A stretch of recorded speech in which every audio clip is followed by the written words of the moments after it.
We've heard the comments before. They're mostly quiet, unassuming people. Once again, though, we desperately need to dig into the minds of psycho killers and find what diffuses these murderous rages. Well, it's obvious no one can defuse the Donald, but candidate Trump started his run with some blistering racial commentary, leaving everyone to ask, what's really his game? Pope Francis, no game player. He's willing to put his reputation and the Catholic Church out in front of climate change. But has he finally miscalculated and in need of prayer to regain his status? In telling it like it is, I have one question for America that I dare you to answer, and I dare you not to turn away from. You won't.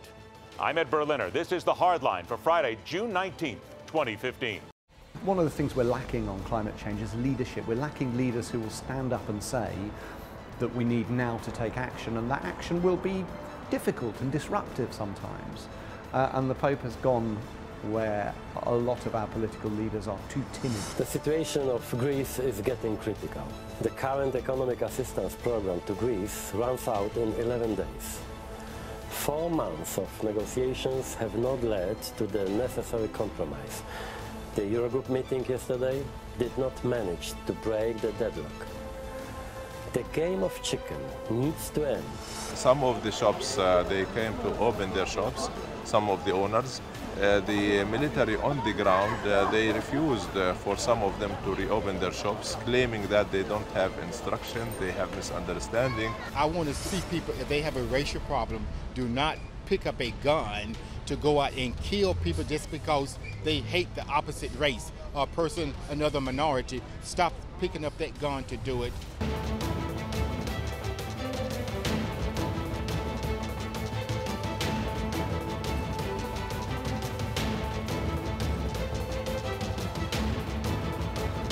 Simply saying that our thoughts and prayers are with the victims and their families in the community of Charleston simply doesn't convey the heartache that we all feel. We've seen too many tragedies like this, and there is something particularly horrifying about something that happens so senseless in a house of worship. Far too often when there's a murderous tragedy, such as the one in South Carolina, we find ourselves knee-jerking to the obvious. Why did this person have a weapon? What were the true targets? Why did this vermin decide to take action? But this should cause us all to stop and take a breath and get to the real issue at hand that winds its way through every such senseless action and comes to bear in every investigation. What was in their mind? And what are we doing to get to the root cause of such madness? First up, director of the Forensic Science Program at George Mason University, retired senior FBI profiler, author of Dangerous Instincts, How Gut Feelings Betray Us, Dr. Mary Ellen O'Toole. Joined by licensed psychologist and certified school psychologist with a private mental health practice in Chicago, Illinois, Dr. Tiffany Sanders. I thank you both for joining us on a very, very difficult day. And Dr. O'Toole, I'm going to turn to you first with regard to the biggest question that we always have in this. We hear now people who said they were talking to this individual. They heard him say things about racial tendencies. They heard him say things that were racist. And people say, why didn't you act sooner? But isn't that one of the things that you just can't tell anybody about? It's the toughest thing to do to decide what is basically a joke and when you need to say something you feel might be dangerous. Well, sir, in this case, but in almost all the cases that I've worked in and that I've been involved in with the FBI, there's this phenomenon that's called leakage. And these individuals will forecast their intentions, sometimes directly, sometimes indirectly. But that's what our strongest message is, that you really, unless you're trained, you can't tell if someone is joking or not joking.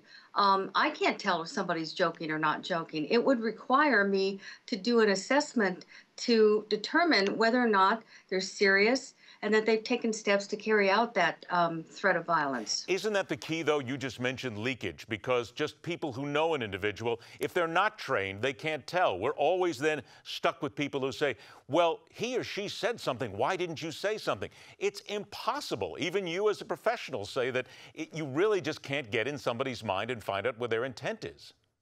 Well, you can't get inside somebody's mind, and we can't either. So what we do as behavioral analysts is we assess behavior. So when we're assessing someone that has been referred that may have been making a joke, but we don't know if they're making a joke, you really have to sit down and look at all the collateral information around them. And then you also talk to them. And it's pretty direct. Hey, what steps have you taken to carry out a threat? You're joking about a threat. Have you bought a gun? Have you gone to the firing range?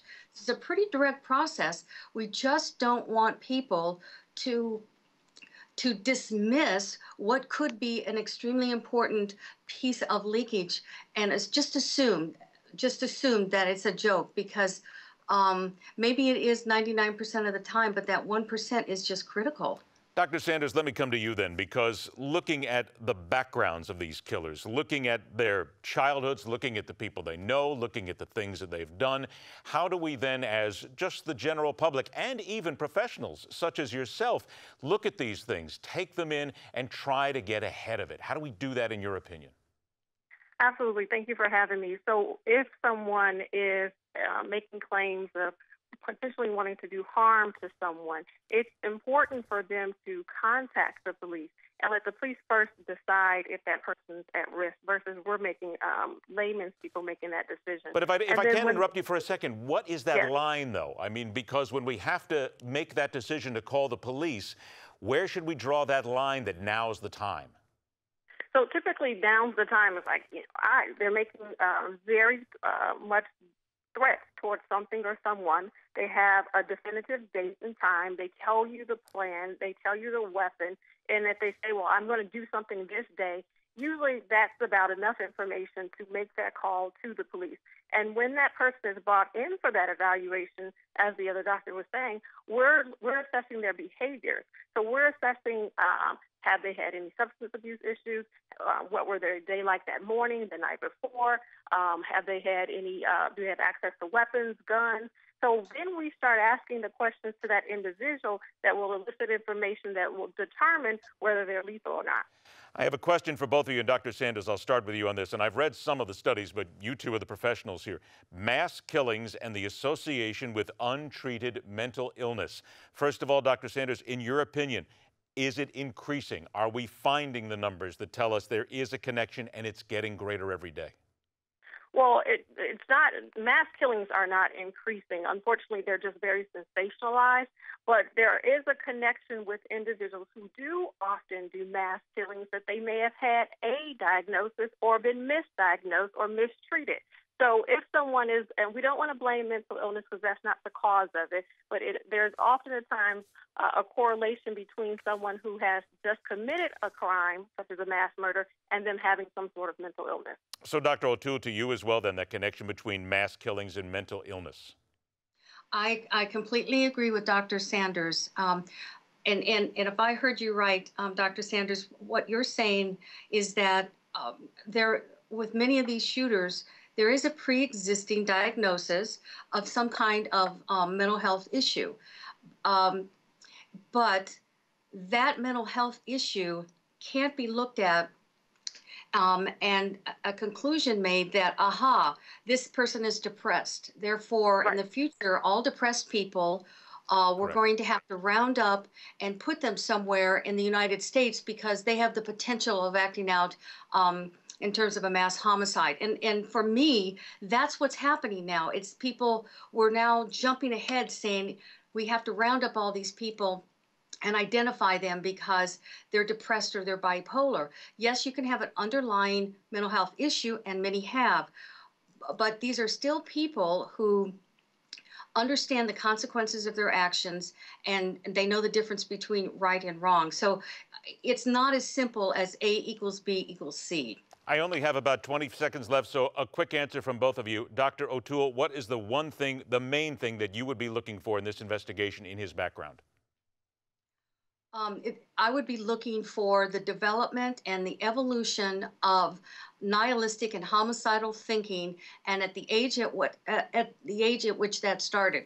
10 seconds to you, Dr. Sanders. Same question. I will also be looking at whether they have homicidal tendencies, and have they made any plans in the past, and have they had any sort of diagnosis mentally that warrants treatment.